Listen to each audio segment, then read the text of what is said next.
Howdy folks, it's Matthew, your friendly neighborhood technician, making another video for you out of Boise, Idaho here.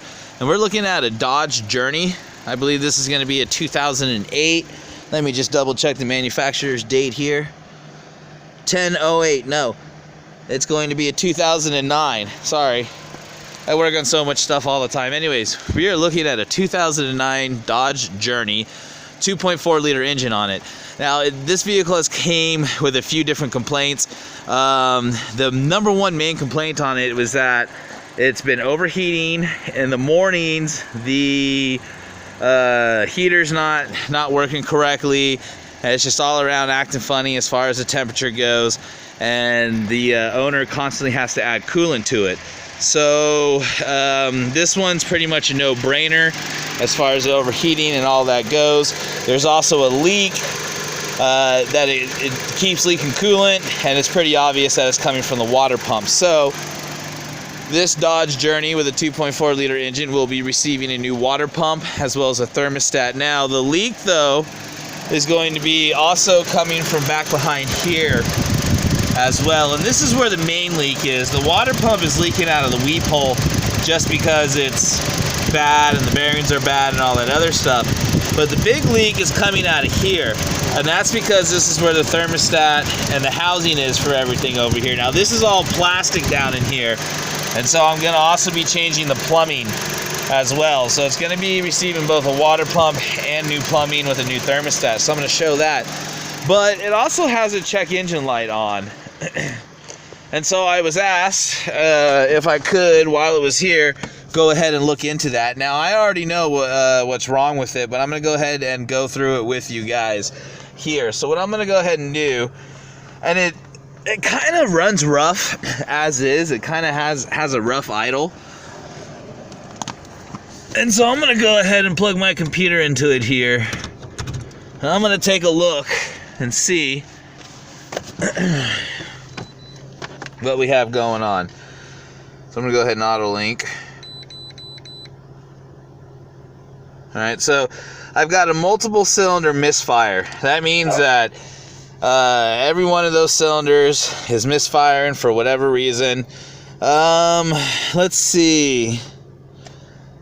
There's 126,000 miles on the vehicle, and I wonder if the ignition coils have ever been changed or if the vehicle has been tuned up.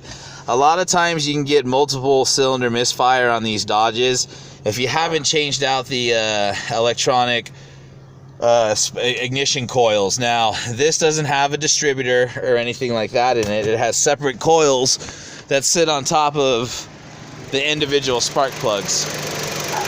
So 1, 2, 3, 4. These need to be changed out every 100,000 miles along with the spark plugs. And I believe that's according to Dodge's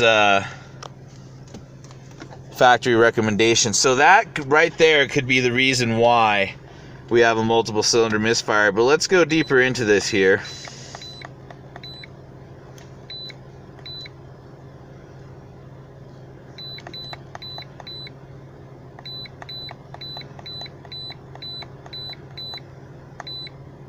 Let's see what else we can pull up. Let's go into the Dodge factory.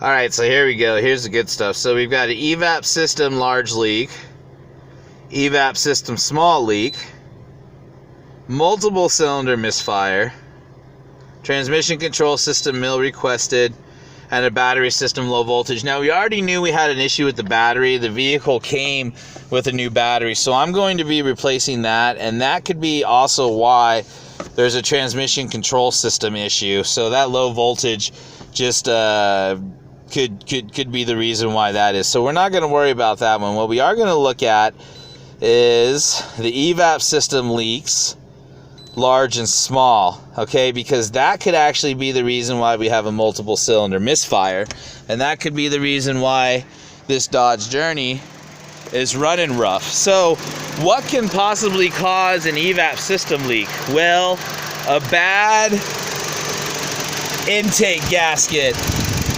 sits down in here, 1, 2, 3. Bad intake gaskets can cause that evap system leak.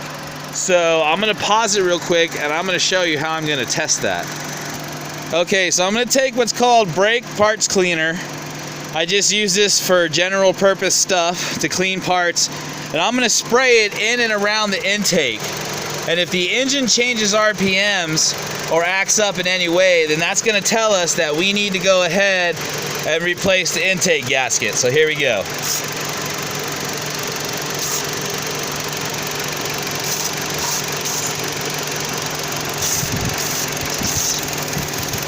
Right there, you hear it?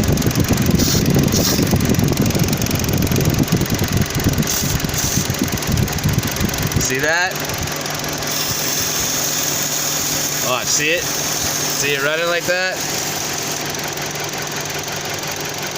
Now it's running really bad.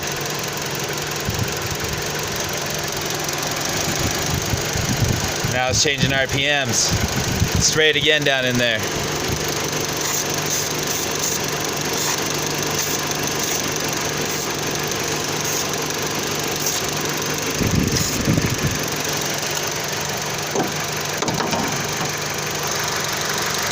So that's a way that you can figure out if you have an intake gasket leak or not. There's a vacuum in there. Get you something that's combustible, spray it around there, and you should be able to find your leak. As soon as the engine starts acting up, then you'll be good to find your leak. So now we know where those codes are coming from. So in order to clear this vehicle of the codes, what needs to be done are the ignition coils need to be changed out, the spark plugs need to be changed out, and so do the intake gasket. Along with the intake gasket, I'm gonna also say the fuel injector O-rings need to be changed out. So intake gasket, fuel injector O-rings, spark plug coils, water pump, and a thermostat, and everything should be good to go. So we already got the water pump and stuff approved, so that job will be coming up.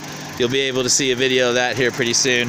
And we'll see what the owner wants to say about moving forward on the rest of the stuff. All right, everybody. Well, this is Matthew, your friendly neighborhood technician. I greatly appreciate all your support. Don't forget to check me out on Patreon and GoFundMe.